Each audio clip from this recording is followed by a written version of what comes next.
Elliot Hayes was brilliant, reclusive, and terrified of women. At 29, he was one of the youngest tech billionaires in the world, founder of a revolutionary AI platform that powered half of Wall Street's predictive trading systems. With a net worth north of $600 million, he lived in a penthouse that overlooked Central Park, owned 4 companies, and had never once been on a real date.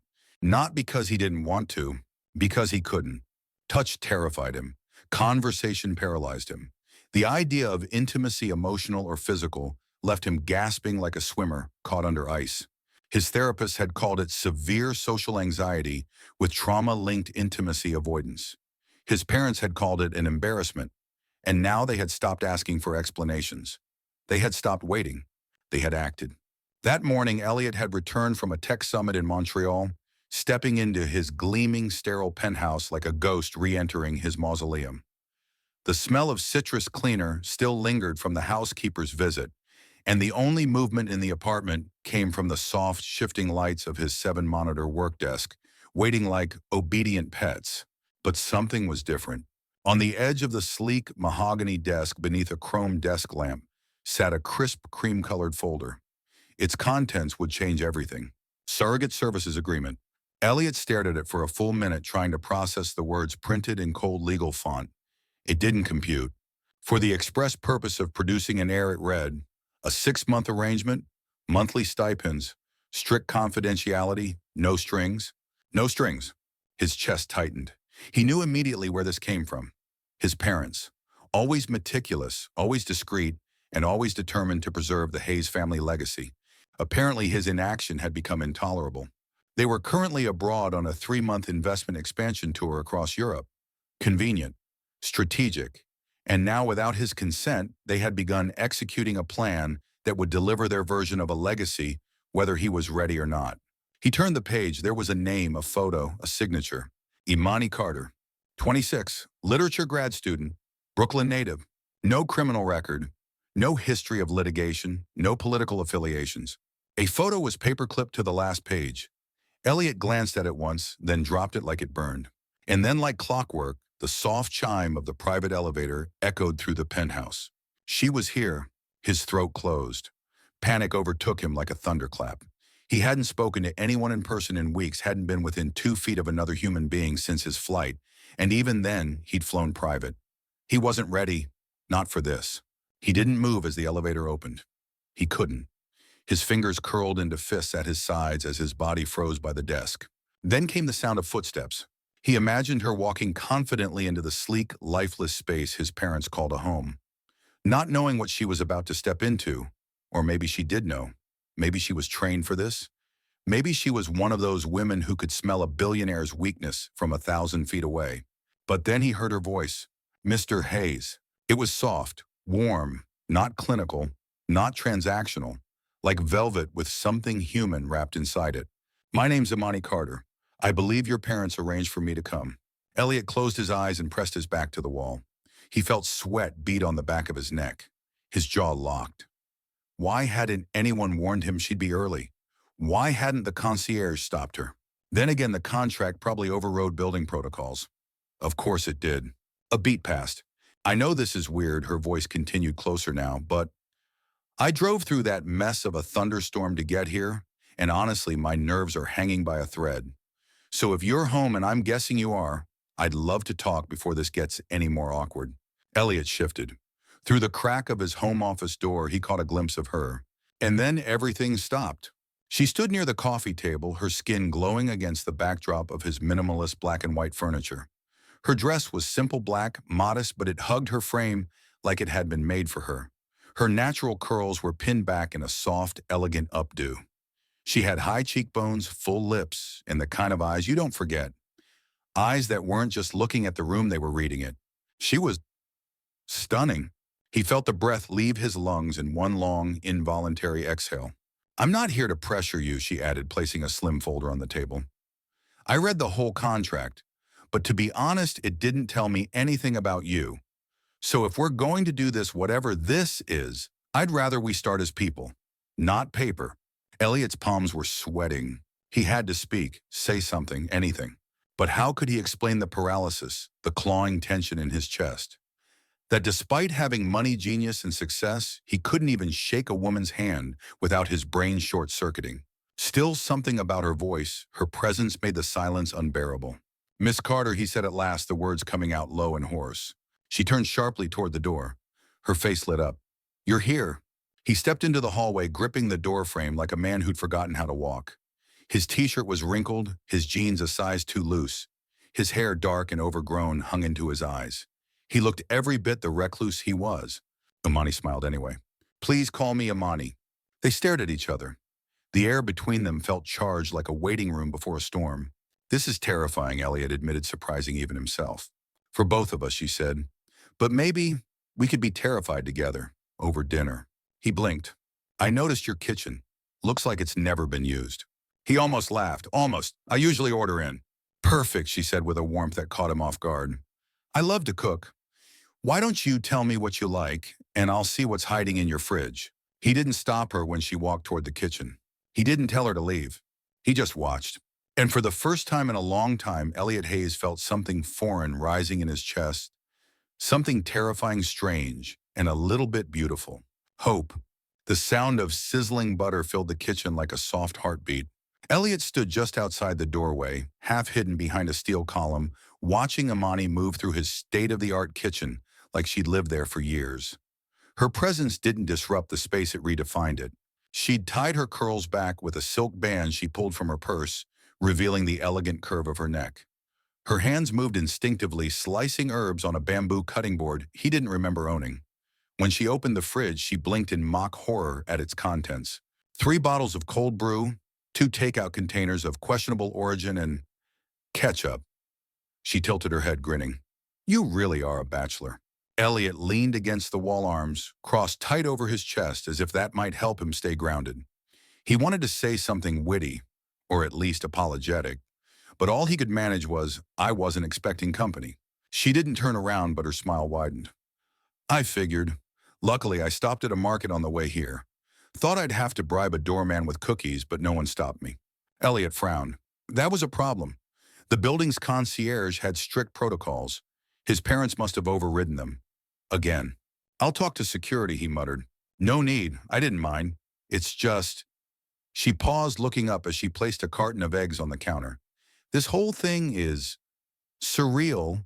You know, I read the contract a dozen times trying to prepare myself. But nothing in there mentioned how silent this place would be, or how bright." He glanced at the ceiling where recessed lights cast a clinical glow. He hadn't noticed the brightness before. It had always been that way. Imani turned now, her eyes scanning his face like she was trying to solve a puzzle. "Can I ask you something?" she said, voice soft. He nodded once. "Why didn't you cancel it?" He swallowed. "The contract." She nodded. "It has a clause. You could have terminated before I arrived." Elliot hesitated. The truth was, he'd seen the folder too late. By the time he'd read the fine print, she was already on her way. But it wasn't just that. "I didn't want to hurt anyone," he said finally. "And I didn't know how." Imani didn't look away. "Are you afraid of me?" The question hit him like a whisper across bare skin. "Yes," he said. Then after a beat, "But not the way you think." Her eyes softened. "Okay. Just that. No judgment. No pressing for more." She turned back to the pan, gently stirring something fragrant. Garlic, lemon, maybe rosemary. He wasn't sure. He'd never paid attention to smells before. "I studied literature at Columbia," she said over the sound of the simmering pan. "Shakespeare was my first love, but I have a weakness for terrible romantic comedies and handwritten letters." Elliot watched her pour a little broth into the pan. "You write letters?" "Still do. I like the way ink feels on paper. It's slower, more honest." She glanced over her shoulder. "What about you? What do you do when you're not running billion-dollar companies?" "I read," he said. She grinned. "Let me guess, technical manuals, quantum theory." He shook his head, almost smiling. "Bronte, sometimes Austen, and I own every edition of Les Miserables in English print." That made her blink. "Seriously? I annotated the original French once. For fun?" She stared at him as if he'd grown a second head. Then she laughed. And it was the kind of laugh that filled a room without overpowering it. It wasn't polite or forced, it was delighted. "You're not what I expected," she said. "Neither are you." She took 2 bowls down from the cabinet and began to serve what smelled like lemon chicken soup. He stepped into the kitchen hesitantly, like a man walking barefoot across glass. I hope you're not allergic to comfort food, she said, placing one bowl on the island. He reached for a spoon. His hand trembled. She didn't comment. They ate in silence for a few minutes. It wasn't awkward, just quiet. Finally, she said, "My mom's sick." Elliot looked up. She was a teacher, taught for 30 years. She's the reason I love books, the reason I even made it to grad school. But she was diagnosed with stage 3 cancer 6 months ago.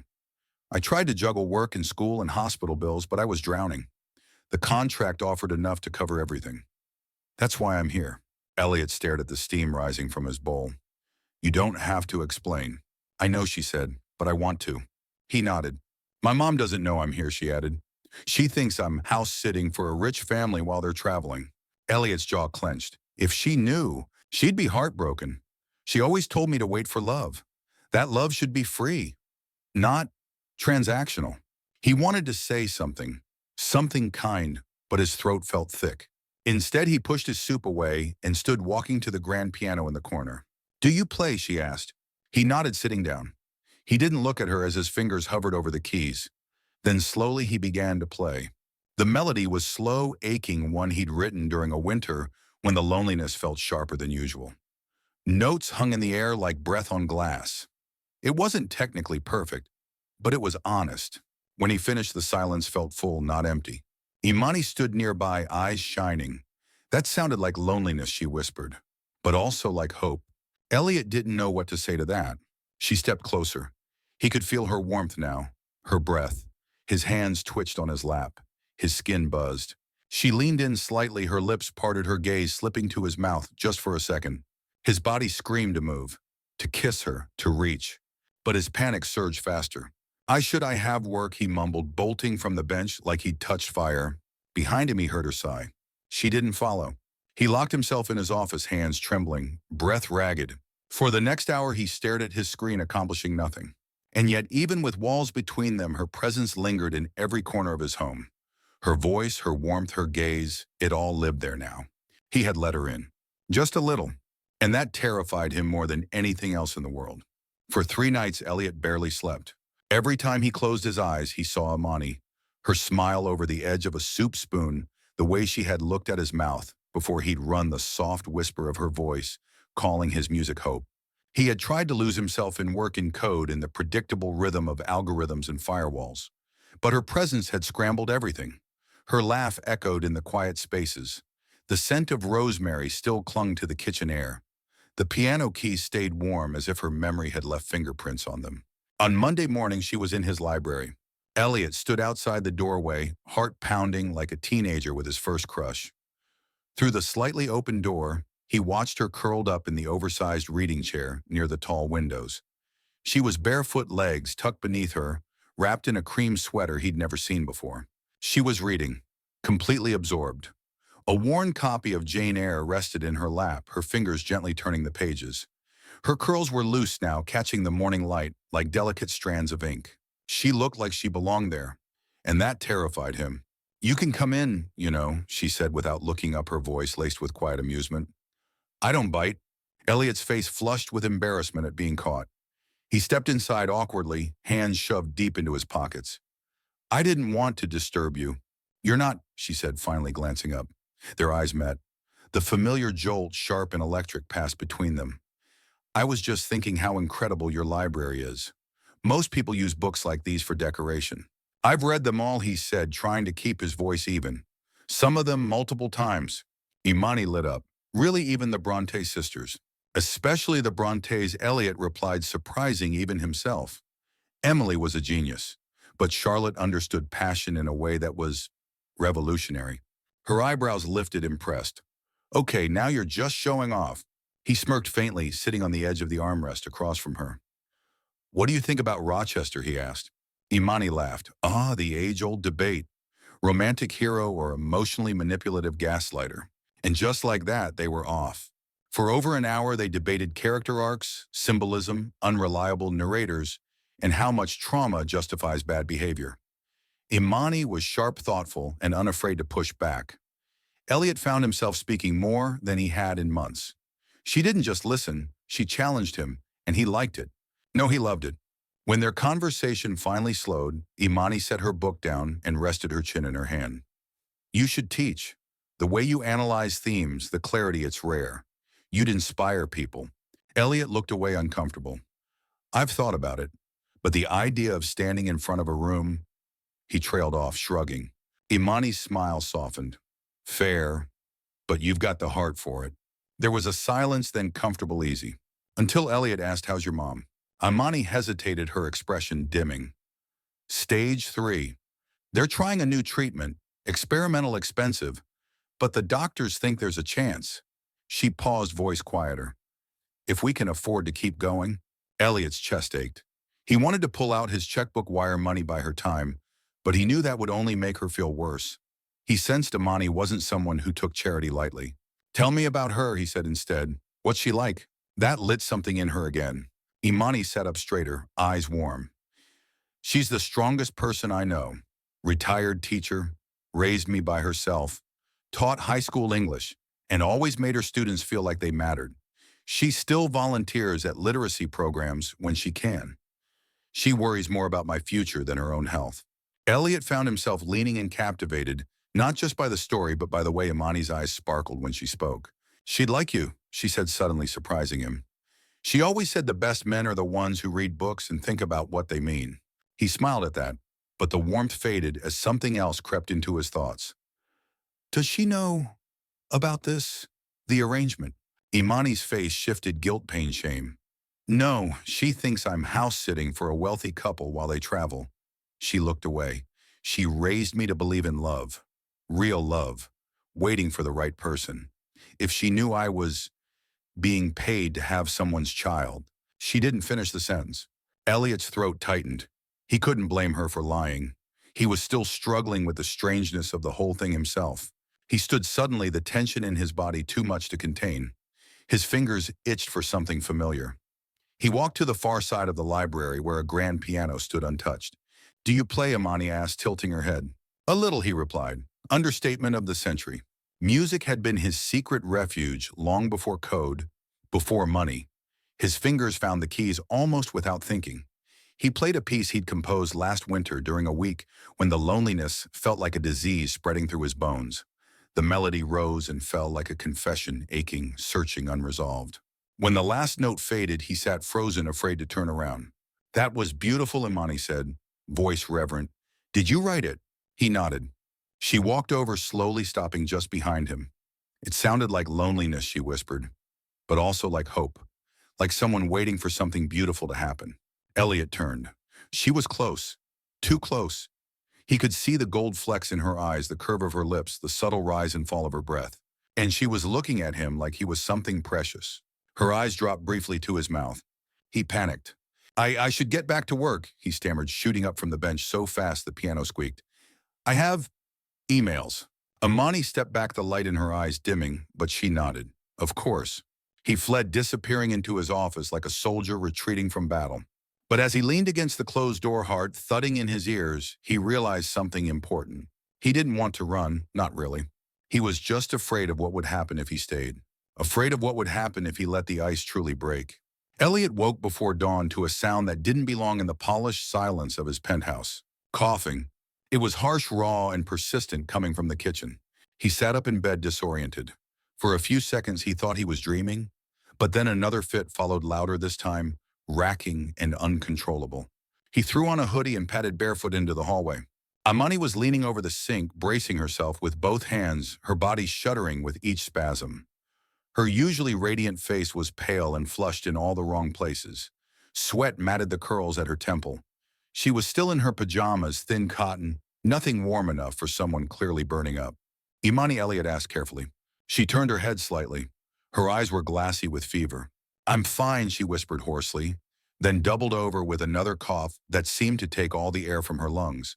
He crossed the kitchen before his brain could warn him to stop. Instinct had already taken over. You're not fine, he said, placing the back of his hand on her forehead. Her skin was scorching. I think it's just a cold, she murmured, trying to straighten up. But her knees buckled. Elliot caught her, his arms wrapping around her waist before she hit the ground. His breath caught. She was so warm. Not in the comforting way, this was the kind of heat that sent alarms through his nervous system. Feverish. Fragile. You need to lie down, he said, guiding her gently toward the guest bedroom. I was going to make breakfast, she protested, but her words slurred at the edges. You're making yourself worse. Imani didn't argue after that. She leaned against him, her head falling on his shoulder as they walked slowly down the hall. The contact should have overwhelmed him. Skin against skin, breath against his neck. But something was different. The old fear didn't come. There was no surge of panic, only purpose. He helped her into bed, propping her up with pillows, then pulled the blanket up to her chin. When she started shivering, he tucked the edges tighter around her body, careful not to jar her too much. His fingers brushed her cheek. I'll be right back, he whispered. Leaving her side felt wrong, but he moved quickly, gathering supplies from his meticulously organized medicine cabinet. Fever reducer, a digital thermometer, a cool compress, water. When he returned, she was trembling under the blanket. Your temperature's 102.3, he said, kneeling beside her. That's high. You need to rest, hydrate, and bring this down. I don't want to go to the ER, she rasped, eyes fluttering closed. Too expensive. The words pierced something in him. Even now, sick, vulnerable, barely conscious, she was thinking about money. He clenched his jaw. I don't care about the cost. Imani didn't answer. Her breathing slowed. She'd fallen into a restless sleep. For the next 3 days, Elliot barely left the room. He worked from the chair beside her bed, laptop balanced on his knees, only half focused on the tasks at hand. His engineers could manage the code updates without him. His COO could handle investors. None of it mattered. Not while Imani lay there, burning up, whispering half-formed sentences in her sleep. Names, snippets of poetry, words that didn't always make sense. The worst moments came at night. On the second night, her fever spiked past a 103. She started mumbling through dreams about her mother, about books, about a contract she couldn't finish. He bathed her forehead with a cool cloth, again and again, whispering words he never thought would come naturally. I'm here, he murmured. You're safe. When her breaths turned shallow when she cried out in confusion, he read to her. Bronte, Woolf, Baldwin, anything she loved. His voice was shaky at first, but as the hours passed, it steadied. The rhythm soothed her and him. On the third night, she opened her eyes mid-fever and reached for him blindly. Her fingers closed around his hands, small and warm, trembling. Don't leave, she pleaded, please. Elliot swallowed hard. I won't, he said, gripping her hand like a lifeline. I'm right here. She drifted back to sleep, but he didn't let go. He sat there holding her hand as dawn crept into the room, casting gold across the blankets. Her skin was still warm, but the danger had started to pass. When she woke that morning, her fever had broken. Elliot had dozed off in the chair, her hands still in his, their fingers laced. He felt her stir and opened his eyes. Imani blinked at him, confusion giving way to soft understanding. Her voice was hoarse but steady. You stayed. I promised I would. Their hands were still joined. He should have let go. But her thumb was drawing slow, absent-minded circles against his knuckles, and the sensation was grounding. Thank you, she whispered, for taking care of me. I know this wasn't in the contract. Neither was this, he said, lifting their joined hands and brushing a kiss to her knuckles. The action surprised him as much as it did her. Imani's lips parted, her eyes wide with something tender and vulnerable.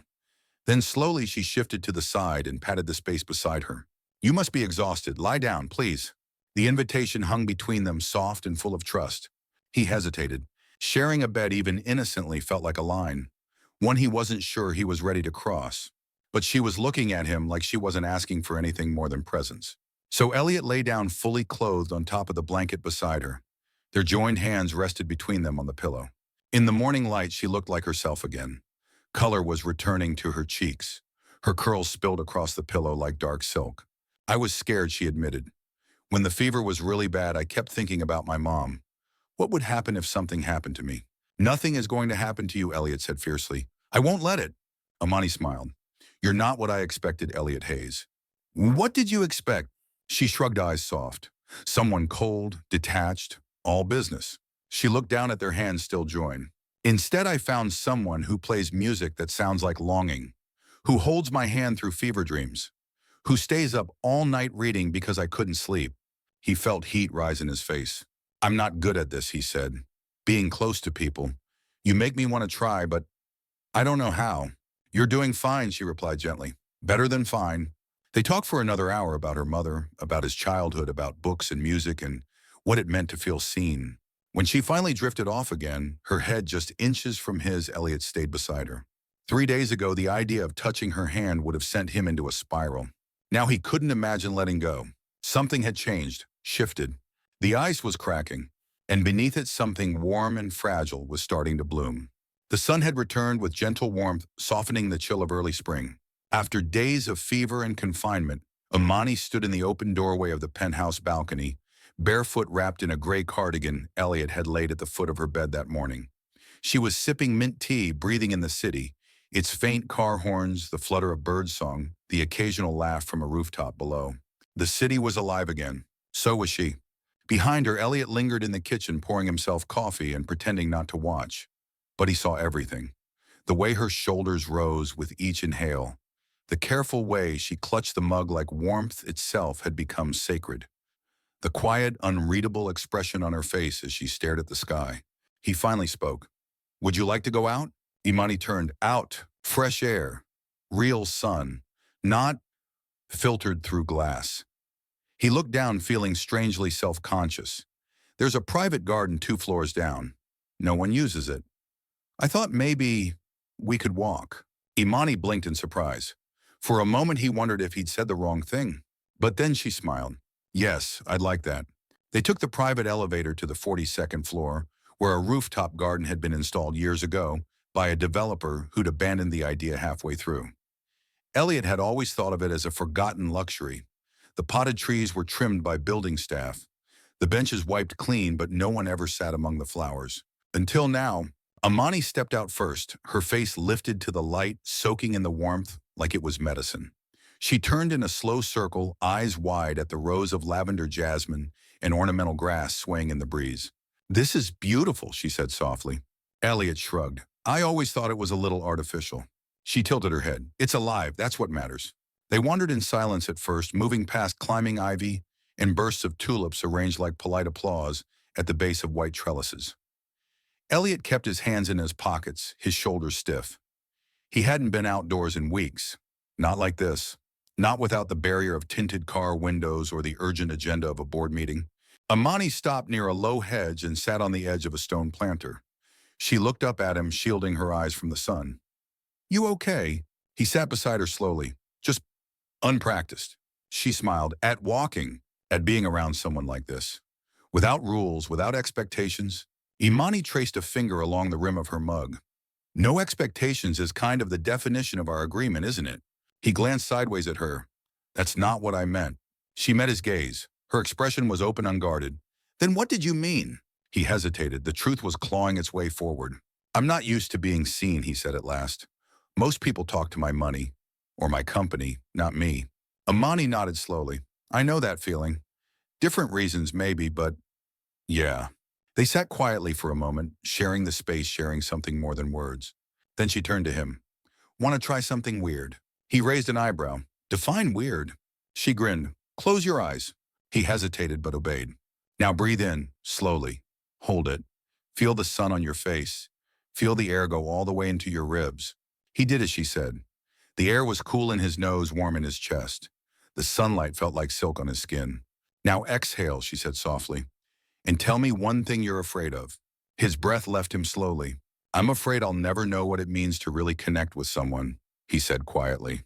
There was no mockery in her silence, only understanding. "Okay," she said. "Now again." He repeated the breath. Longer this time. The fear stayed, but something lighter settled alongside it. They continued like that for a while, breath after breath, fear after fear. Her turn came and she said, "I'm afraid of losing my mom before she sees me find a life that matters." He opened his eyes, then moved by the rawness of it. Imani wasn't just beauty and brightness. She was full of quiet ache. He reached out slowly, letting instinct override hesitation, and took her hand. It trembled at first in his, then stilled. Their fingers laced gently like pages, folding into a spine. "You matter," he said, "more than you know." She looked at him, blinking against the sun. "You don't even know me. I know how you take your tea. I know you speak to people like they're the only ones in the room. I know you value stories and honesty more than appearances." Imani smiled, small and real. "You've been paying attention. I haven't been able to stop." A breeze passed between them, stirring her hair, brushing against his face. It smelled like lavender and something faintly citrus. She leaned her head on his shoulder. He didn't flinch. Instead, he let it happen. Her presence didn't scare him now. It steadied him. They sat that way for a long time, watching bees drift between petals, listening to the distant hum of a city that never stopped moving. I was going to leave, she said suddenly. Elliot's head turned sharply. What? After I got sick, I thought this is too much. He doesn't want me here. Not really. He didn't sign up for this. And I'm not sure I can do it either. He stared at her. Why didn't you? She took a deep breath. Because when I opened my eyes and saw you reading to me, I felt safe for the first time in a long time. And that's hard to walk away from. He was quiet. Then softly he said, don't go. She turned to face him. I mean it, he said. Don't go, not yet. Imani's eyes filled with something that looked dangerously close to tears. Okay, she whispered. The clouds overhead drifted. The light changed. And in that quiet rooftop garden beneath the hum of spring and breathless possibility, something fragile and real began to bloom. Not love, not yet, but something that made love feel possible. The days grew longer, warmer. The heaviness that had once wrapped itself around the penthouse like a weighted blanket began to lift piece by piece. Imani was no longer just a guest. She was part of the space now. Her laughter drifted through hallways like candlelight. Her favorite mugs lived beside his in the cabinet. Her playlists hummed softly through the sound system, mixing jazz and soul with bursts of classical piano. Elliot noticed it all, every change, every addition. And for once, change didn't feel like a threat. He started coming out of his office more, choosing to sit at the kitchen island while she cooked or reading on the couch while she scribbled in her notebooks. She told him about stories she wanted to write, characters who had taken up residence in her head. He told her about an app he once developed in secret designed to create music from emotional input, reading biometric data and heart rate to turn feelings into melody. He'd never released it. Too personal, too risky. Sounds like magic, she said. You should show me sometime. He promised he would.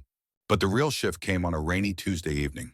Imani was curled up on the library floor, flipping through a book of old vinyl records she discovered tucked behind a stack of antique novels. Elliot sat at the grand piano, absently playing notes, half melody, half muscle memory. Do you ever play for anyone? She asked, glancing up. No, he replied without hesitation. Why not? Because music is the one place I never had to perform. It's just mine. She nodded, understanding. Can I ask for something selfish then? He turned, raising an eyebrow. Play for me, she said softly. Not as a performance, not perfectly, just play something that matters to you. The request tightened something in his chest, but there was no judgment in her eyes, only curiosity, kindness. He nodded, and then he began. The piece was one he had written years ago, a composition he'd never shared. It started slow, quiet keystrokes like breath taken before a confession. Then it built layer by layer into something full and searching, a melody that rose with restrained ache and fell into soft, unexpected hope. When the final note faded, he didn't look up. He stared at the keys, heart pounding, afraid of what he might see in her expression. But she said nothing for several seconds. Then came her whisper that sounded like the feeling of being held after a long time alone. Elliot looked at her. Her eyes shimmered, but not with sadness, with recognition. He stood slowly. Would you? He didn't finish the question, just held out his hand. She understood. Imani rose to her feet, walking over, placing her hand in his. They stood in the soft hush of the room, just inches apart. The air between them was thick with unspoken things. I don't dance, he murmured. Then let's just sway, she whispered back. And they did. No music played, but the silence was melodic. Their bodies moved gently, uncertainly at first, then finding rhythm in the nearness. Her head rested against his chest. His hand found the small of her back. He didn't panic, not this time. He let himself feel her warmth, her breath, the way their hearts seemed to sync. She lifted her face, her nose brushing his jaw. Their eyes met. It would have been so easy to kiss her. Every cell in his body screamed to do it, to close the distance, to cross the threshold. But instead he asked, are you okay? Imani smiled, a little broken, a little radiant. Yeah, I just didn't expect to feel this safe. Me neither, he admitted. She rested her forehead against his. You're letting me in. He swallowed. I'm trying. Her voice softened. You're succeeding. They stood there for a long time, not dancing, not speaking, just being. When she pulled away, it wasn't out of discomfort. It was just time. She stepped back slowly, their fingers slipping apart like a bookmark closing. I think I'll make tea, she said. Elliot nodded, breathless. Okay. As she left the room, his hands lingered in the air for a moment. Something inside him had cracked open, and instead of fear, there was music. Surrogate. Later that night, he opened the app he'd once buried, the one that translated biometric data into sound. He programmed it for two sets of input, his and hers. He called the file Imani. The result was imperfect, an erratic mix of warmth and ache laughter woven into longing. But when he played it back, it made him close his eyes. Because for the first time in his life, he could hear what it meant to be alive with someone else. Surrogate. 2 days later, he found her playing his piano. Imani wasn't trained. She moved with hesitation, pausing between chords. But there was something intimate in her exploration, like she was searching for his fingerprints on the keys. He stood at the doorway listening. "You're watching me again," she said without turning. "You're very watchable," he replied. She laughed. "I've always wanted to learn." "Then I'll teach you." She looked up at him. "You'd do that?" Elliot nodded. "I want to share it with you, all of it." He crossed the room and sat beside her. "Put your hands here," he said, guiding her fingers gently. "Now follow me." They played slow and clumsy at first, but they were close, closer than ever. And for the first time, he wasn't afraid of the closeness. He welcomed it. Their song was still unfinished, but it was real, and it was theirs. It started with a knock at the door. Not the front door that would have triggered the concierge. It was the private side entrance, the one only a few people in Elliot's inner circle even knew about. Imani was the one who answered it. She'd been watering the tiny plant Elliot had brought her, an awkward peace offering he'd left outside her door after their first piano lesson. The pot was shaped like a cat, which made her smile every time she saw it. She was barefoot in one of Elliot's oversized button-downs and a pair of leggings, her curls still damp from the shower. When the door opened, she blinked.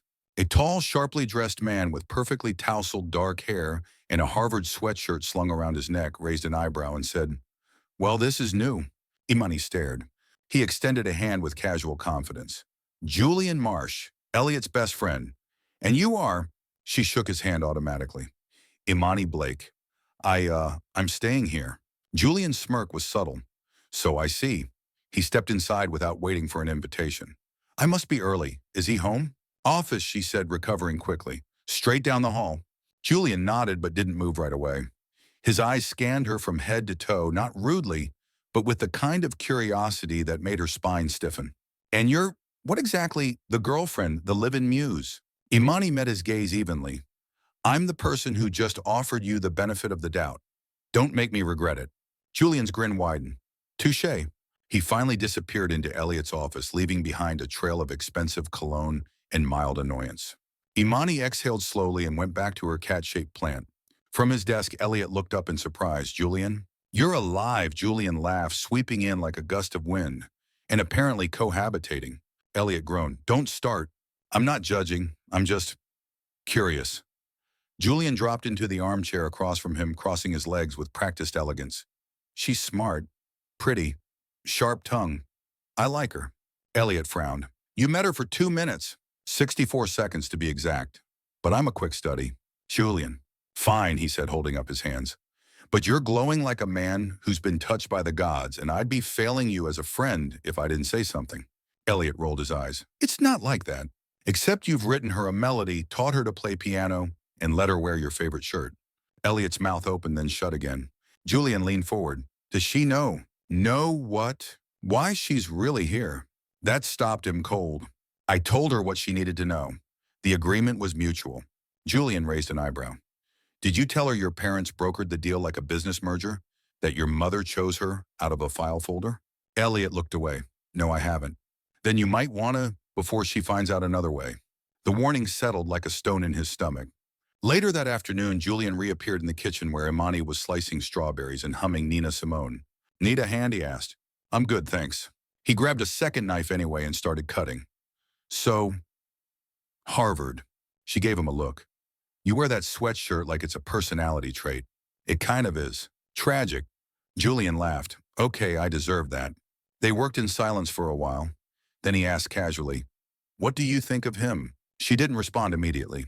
"Then he's complicated, brilliant, and maybe the loneliest person I've ever met." Julian nodded slowly. "Yeah, that sounds about right. He lets people think he's fragile. But he's not. He's careful. There's a difference." Julian studied her. "He's never let anyone in before." "Not like this." Imani stopped slicing. Are you warning me off? I'm trying to figure out if I should. Their eyes locked. The kitchen was quiet except for the hum of the refrigerator. Then Imani smiled slow and unbothered.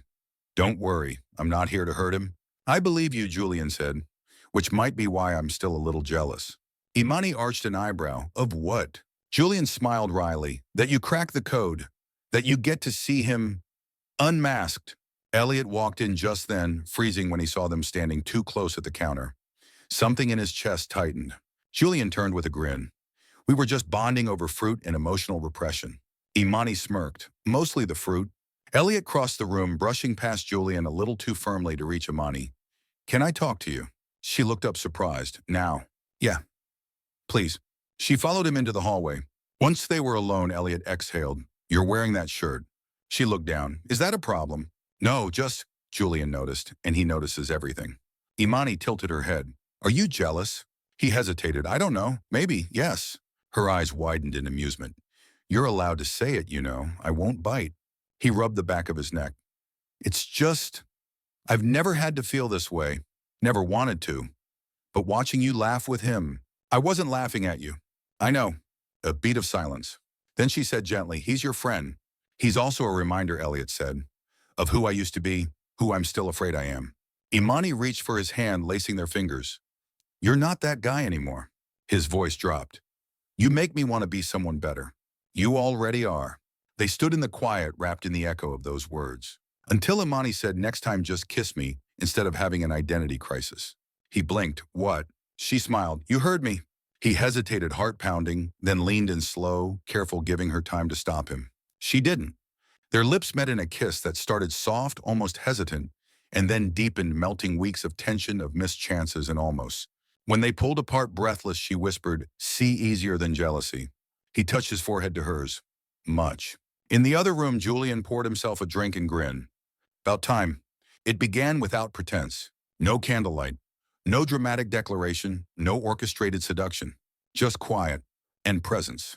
After their kiss that afternoon, charged and undeniable, everything had changed, but nothing had rushed. That was the difference.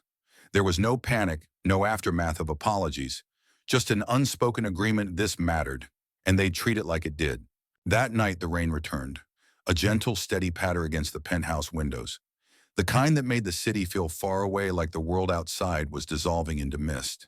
Elliot was in the kitchen making tea chamomile for her green for himself, when Imani walked in barefoot, wearing his navy cashmere sweater and leggings. Her hair was pulled back in a loose bun, a few curls falling into her eyes. He looked up, smiled, still awake. Couldn't sleep.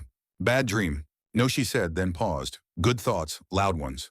He handed her the tea. Their fingers brushed. Neither pulled away. They sat on the couch, side by side, knees barely touching. A Miles Davis record played softly from the corner. The silence between them wasn't awkward anymore. It pulsed with meaning. Imani sipped slowly, watching the steam rise.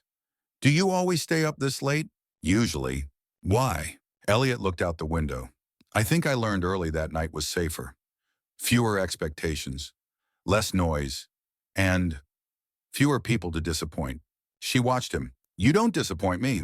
He turned, his eyes meeting hers. You could, if you wanted to. Want to what? His second eternity. Break me. Imani set her mug down. Then carefully she reached for his hand. I'm not here to break anything. I'm here to build. The words undid something in him. I want to show you something, he said suddenly. She nodded. He led her to the music room. Not the formal one with the grand piano, but a smaller space down the hall walls lined with soundproof panels, a sleek console in the corner, and shelves filled with obscure vinyl and analog synthesizers. This is your real sanctuary, isn't it? She whispered. He nodded. No one's been in here but me. Then why now? Because, he said, his voice low, you're the first person I've wanted to share it with. He walked to the console, pulled up a file labeled simply Imani. With one click, a melody filled the room. It wasn't polished. It didn't need to be. It was raw and luminous notes layered like memories, rhythms pulsing like heartbeat. Imani stood still, her hand over her mouth, tears silently forming. When it ended, she whispered, that's me. Elliot looked down. It's what you make me feel. She crossed the room and stood in front of him. He didn't move. Imani reached up her fingers, brushing the side of his jaw. You know, she said softly, most people chase love like it's a trophy. You treat it like a sacred flame. He swallowed. I'm afraid I'll burn you. Then we'll burn together. She kissed him. This time there was no hesitation, no apology, just fire wrapped in tenderness. Her arms circled his neck. His hands settled at her waist. They moved like they had been doing it for years, familiar and careful and right. The kiss deepened. Breath mingled. She stepped back only to guide him wordlessly out of the studio down the hall into her room. Not his, not the guest suite, hers. She turned off the lamp beside the bed, left the curtains open. The city glowed below, distant and silent. Their clothes came off slowly, piece by piece, like peeling away years of armor. No rush, no demands, just discovery. Elliot had never been this close to anyone, and yet with her it didn't feel foreign. It felt like gravity, like surrender, like grace. She whispered his name, not like a question, but like a note in a song only he could finish. And he answered her with his body, with gentleness, with reverence. It wasn't perfect. It was better. Afterward, they lay tangled in each other, the sheets a soft cocoon, her head on his chest, his fingers tracing idle circles along her back. The rain was louder now, steady, comforting. Neither spoke for a while. Then Elliot broke the silence. I didn't know it could feel like this. Imani lifted her head. Like what? Like I'm not scared. Like I'm whole. She kissed his shoulder. You are. He brushed a strand of hair from her face. What if this changes everything? It already has, she said, but not in a bad way. I don't want to lose what we're becoming. Then don't run, she whispered. Stay, grow with me. He stared at the ceiling for a long time. Then he pulled her closer. I'm not going anywhere. They didn't sleep much. Not because of nerves, not because of awkwardness, but because they kept talking. About music, about her dream of publishing a book, about his fear that even now he was a machine dressed in skin, about her mother's laugh, about his father's silence, about the night she first arrived and how even then something had pulled them toward this. At 4:12 a.m., Imani said, you know our contract ends in 2 months. Elliot nodded. We should talk about that soon, she added. He kissed her temple. We will. But inside, he already knew. When it ended, he wouldn't let her go. Not because of obligation, not because of family pressure, but because somewhere between the first piano note and the last kiss before dawn, she had become essential. Not a guest, not a placeholder. Home. The first sign something was wrong came on a Sunday morning. Elliot woke to the smell of cinnamon Imani's signature French toast and a note beside his pillow. Out for groceries. Back in an hour. Don't burn the kitchen. He smiled as he sat up, still bare-chested beneath the rumpled sheets. The room carried traces of her vanilla lotion, the faintest hint of jasmine from her hair, and laughter folded into air like music on mute. By the time he'd showered and dressed, the mood shifted. His phone buzzed, once, twice, then nonstop. It was Julian, and then his assistant, and finally his mother. By the time he picked up, he already sensed the fire. Elliot, his mother's voice crackled through the speaker. We need to talk. It's urgent. He didn't reply right away. Are you at home, she pressed. Yes. Alone. Cool. She exhaled sharply as if bracing herself. Then we'll be there in 20 minutes. Click. No explanation. Just the beginning of a storm. When the elevator doors opened, Elliot's parents stepped out with precision timing. Lillian Hale, elegant in a muted gray coat with a silk scarf knotted at her throat, and Charles Hale, stoic and unreadable, in his tailored navy blazer, flanked by his signature frown. Julian trailed behind them, looking significantly less amused than usual. Elliot didn't rise from the couch when they entered. Lillian went straight to the point. We need to discuss Imani. She's not here, Elliot said evenly. You should have called. This couldn't wait. Charles remained silent, arms crossed, a posture Elliot recognized from every boardroom showdown. Julian looked at Elliot, quietly mouthing, I tried to stop this. Lillian paced like a woman unaccustomed to being ignored. We did not go through the effort of arranging that girl's place in your life for this. Arranging, Elliot's voice was sharp now. You mean manipulating? She was selected based on compatibility, temperament, genetic background, health records. Stop. Elliot stood. You sound like you're hiring a surrogate or buying a horse. We were securing your legacy. I never asked for that. You didn't have to, Charles interjected. You've always been emotionally limited. We found someone to complement your deficiencies. The words hit like slaps. Julian muttered, Jesus, Charles. But Elliot was frozen. Until now, he'd willfully ignored how calculated the entire setup had been. He'd told himself Imani had chosen freely, same as him, that she'd wanted this. Had she known? Lillian pressed on. You were never supposed to fall for her. That wasn't part of the agreement. And if I did, he asked, voice tight. What then? She'll leave, Lillian said coldly, or we'll make her. That was the moment Imani walked in. Groceries in hand, eyes wide with confusion. A paper bag slipped from her arms, apples scattering across the marble floor. Silence fell like a guillotine. Lillian turned first, smoothing her scarf. Well, that answers that. Imani didn't speak, not yet. Elliot rushed to her. Imani. She raised a hand. Don't. Let me hear it. Lillian folded her arms. You should be grateful. We gave you a chance most women would kill for. Imani's gaze was steady. Did you choose me because I was easy to manage? Or because I wasn't important enough to matter? Charles narrowed his eyes. You were chosen because you matched what he needed, not what he wanted. That's the problem with your generation, Lillian added. You confuse chemistry with commitment. Elliot stepped between them. That's enough. No, Imani said, voice calm and razor sharp. Let them speak. Let them say what they came to say so we can all be clear. Julian stepped forward, then voice firm. This has gone far enough. She's not your pawn, and he's not your project. But Lillian wasn't done. You think this is love, she sneered. You don't know him, not really. You're a distraction. Imani met her eyes. No, I'm a mirror. And that's what scares you. Charles stepped forward, nostrils flared. We'll cut funding, the properties, the investments. You'll lose everything if you tie yourself to her. Elliot didn't blink. Then take it. Take all of it. His mother gasped. You're bluffing. He turned to Imani. Am I? She stared at him, tears pooling but refusing to fall. I love you, he said. That's not negotiable. And if you want to walk away because this is too heavy, I'll understand. But if you stay, we build something they can't touch. Julian took a step back, watching in awe. Imani walked forward past Lillian's glare, past Charles's fury, until she stood in front of Elliot.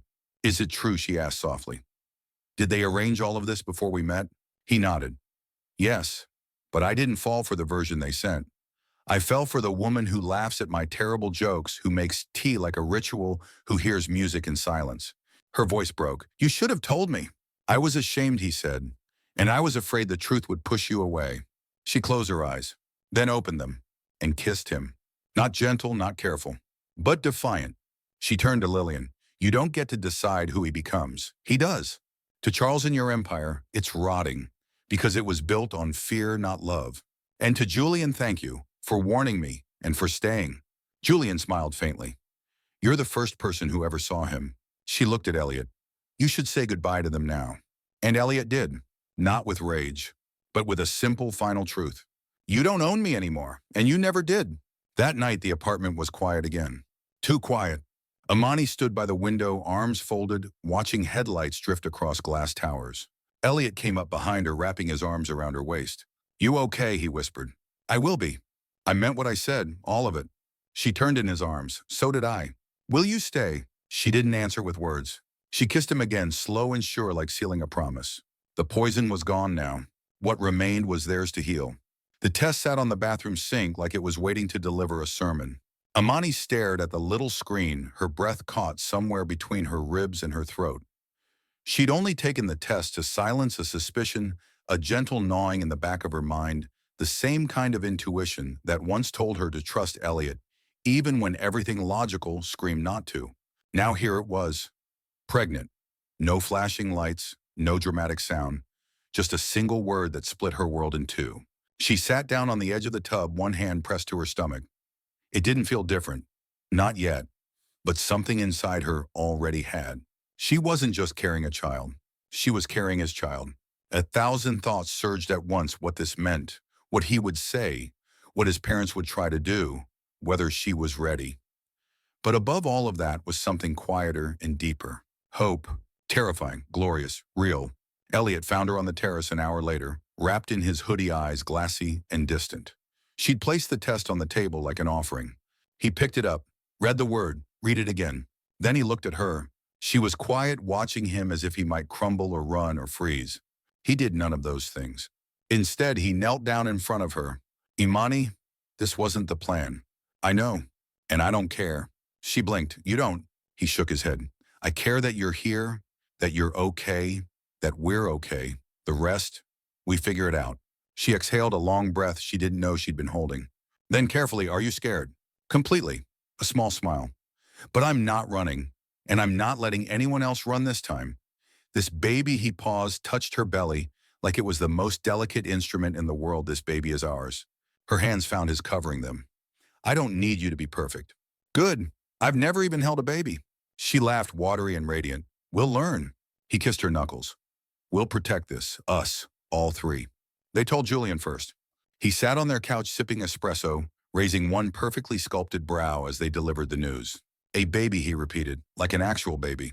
Yes, Julian Elliot deadpanned, not metaphorical. Julian stared for a moment longer, then smirked. Guess I'm not the most charming man in the room anymore.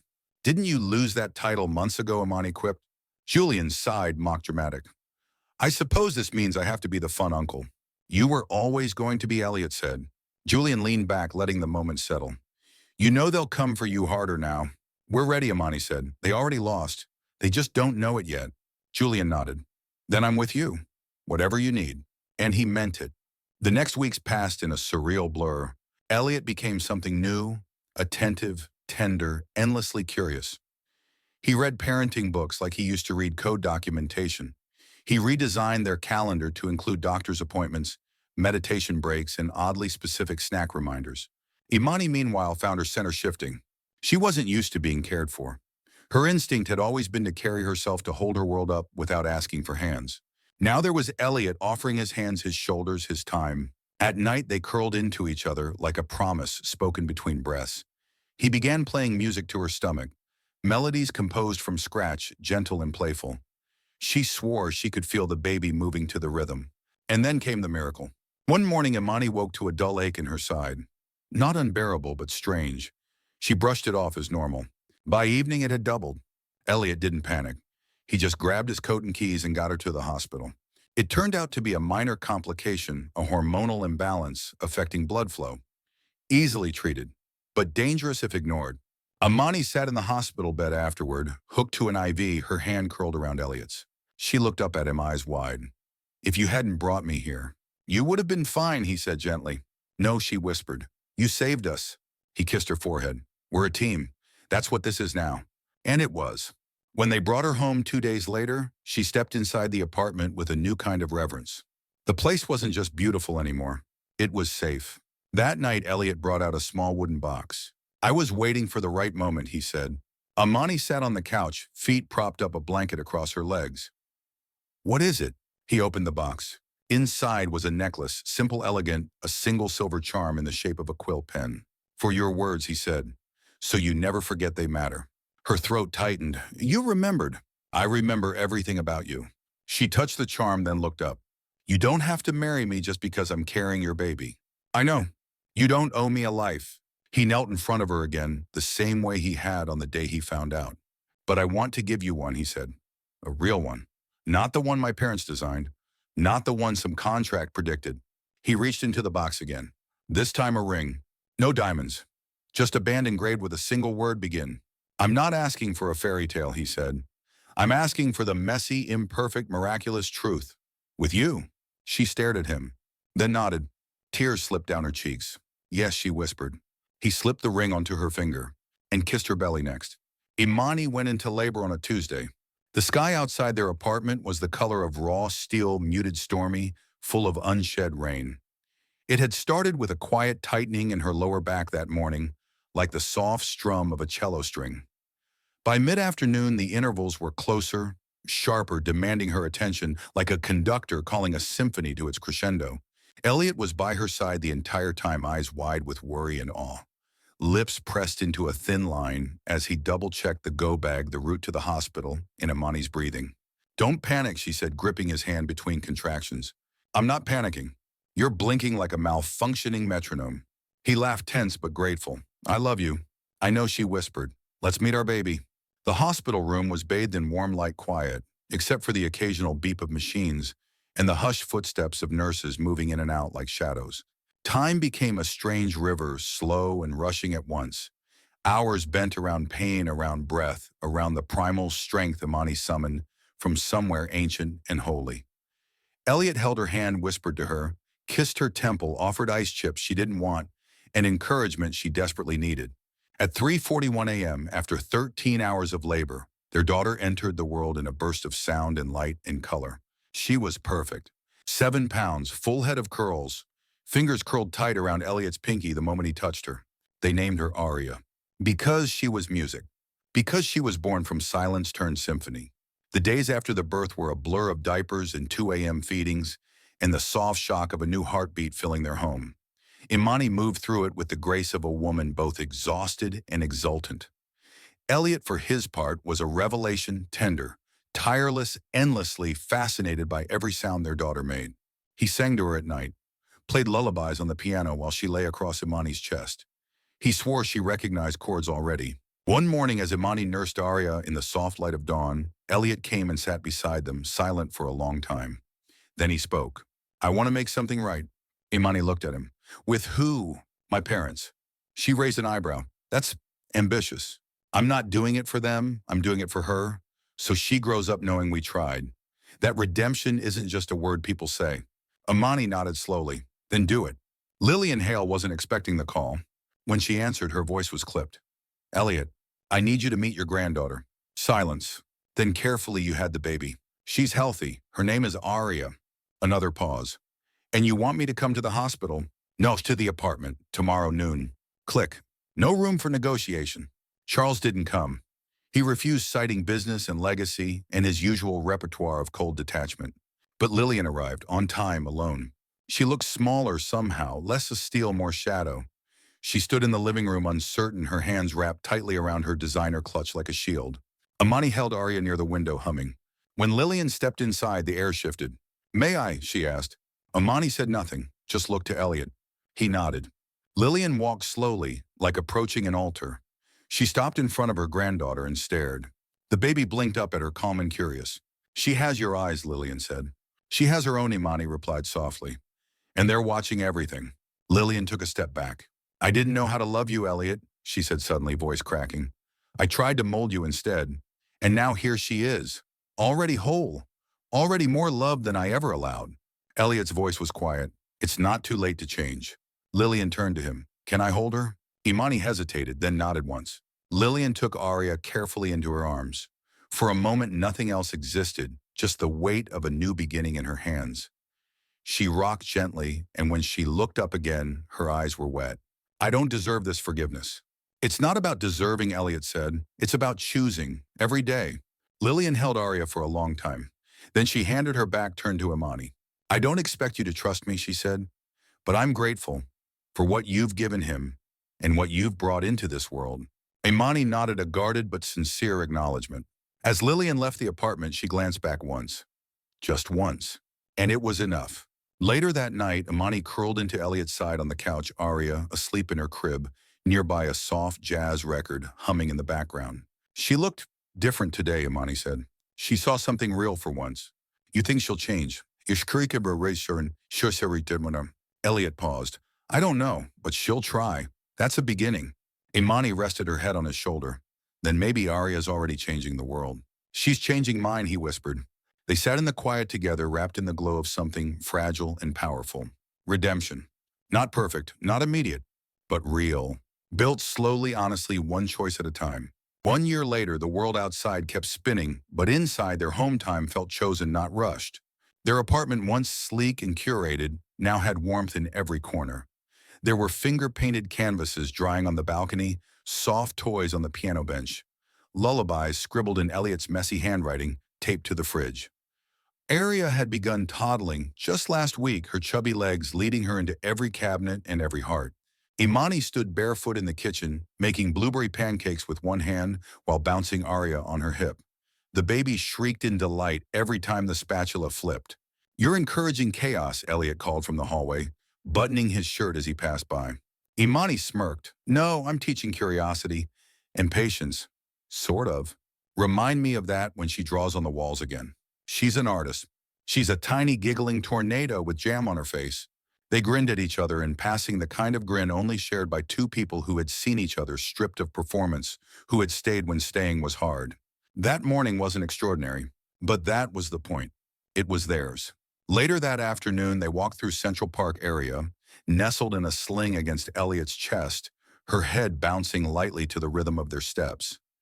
Leaves rustled in golden waves overhead, the city humming its usual chorus of cabs, musicians, and conversation. They passed a bench, the one where, almost 2 years earlier, Imani had once sat alone trying to convince herself to walk away from an arrangement she didn't believe in. Now Elliot paused there, gently easing Aria into Imani's arms before sitting beside them. "She's getting heavier," he said, rubbing his shoulder. "She's growing," Imani replied, brushing a curl from the baby's face. "So are you." He looked at her. "You think I've changed?" She tilted her head thoughtfully. "No, I think you've become more of yourself." He considered that. "I like the man you see. I love him." He reached into his coat pocket and pulled out a folded paper creased worn at the edges. She took it, opened it. It was the original contract, the one she'd signed when everything began, but now red ink ran across the top. Nullified by love, forever expired. She laughed, the kind of laugh that cracked the shell of old fears. "You're really sentimental," she said. "I'm a father now. It's in the job description." They watched Araya coo in her sleep, her little fists curled like she was holding stars. "She'll ask us one day how we met," Imani said. "I've been thinking about that. What will you say? That we were both pretending not to need each other, until life stopped letting us pretend." Imani leaned her head on his shoulder. "Maybe we'll tell her the truth. The whole messy, magical, improbable truth. That a contract led to a miracle. That fear led to love. That broken people can build whole things." He looked up at the sky where the sun broke through the clouds like forgiveness. "That sounds like the story I always needed. It's the one we wrote together." Later that night, back at home, after Arya had been tucked into bed and the apartment was lit only by the soft glow of the city beyond their windows, Elliot brought Imani a glass of wine. They curled on the couch, feet tangled, hearts settled. "Do you ever think about the version of us that never happened?" he asked. She shook her head. "I think about how close we came to missing this." He reached for her hand thumb, brushing over the band engraved with the word begin. "We chose it," he said. "Every day," she replied. "And we'll keep choosing it." She nodded. "Even when it's hard. Especially then." There were no more threats from his parents, no lingering bitterness. Lillian visited occasionally, softening slowly into someone more grandmother than matriarch. Charles stayed distant, but Elliot no longer cared. Julian, true to his word, showed up every few weeks with gifts too extravagant and stories too wild to be real, declaring himself Arya's second favorite man in the world. Their world wasn't perfect. There were hard days, exhaustion, disagreements, dishes left too long in the sink, deadlines missed. But there was laughter too, and music and pancakes at midnight. There were whispered confessions beneath the covers, notes in lunchboxes, Arya's giggles echoing down the hallway like tiny bells. There was family, chosen and forged, not inherited. There was love. One night as the first snow fell, Imani stood at the window with Arya in her arms, watching flakes drift like stars shaken loose. "Look," she whispered to her daughter. That's how it started, cold, silent. But then, it melted. It became spring. Behind her, Elliot approached, wrapping his arms around both of them. "She won't remember any of this," he said softly. "Not yet." "She will," Imani whispered. "In her bones. In the way she trusts. In the way she lets herself be loved." They stood there, the three of them, watching the world turn white again. Together. Home wasn't just a place anymore. It was them.